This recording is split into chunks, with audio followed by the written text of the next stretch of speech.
আপনার ল্যাপটপটি যদি হয় আপনার ইনকাম সোর্স, তাহলে ল্যাপটপের স্পেক্সের থেকে রিলায়েবিলিটি বেশি ইম্পর্টেন্ট। আজকে দেখাবো ডেল প্রিসিশন 5470, একটা powerful mobile workstation. Titan grey কালারের এই ল্যাপটপটা দেখতে প্রিমিয়াম, তবে এর আসল পাওয়ার ডিজাইনের ভেতরে।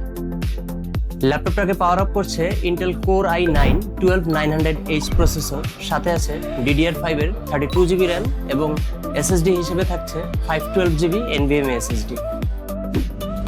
লার্জ প্রজেক্ট, হেভি মাল্টিটাস্কিং আর রেন্ডারিং খুব স্মুথলি হ্যান্ডেল করতে পারে এটা। গ্রাফিক্স হিসেবে থাকছে NVIDIA RTX A1000, যেটা ডেডিকেটেড ভাবে ওয়ার্কস্টেশনের জন্যই বিল্ড করা। এটা গেমিং জিপিইউ না, এটা ইঞ্জিনিয়ারিং ওয়ার্কফ্লো এর জন্য অপটিমাইজড।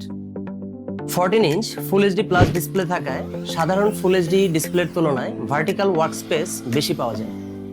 সবথেকে ইন্টারেস্টিং পার্ট হলো এত পাওয়ারফুল হার্ডওয়্যার থাকা সত্ত্বেও ডিভাইসটা পোর্টেবল। যারা 24x7 ওয়ার্ক করার জন্য একটা রিলায়েবল মেশিন খুঁজছেন, তাদের জন্য ডেল প্রিসিশন 5470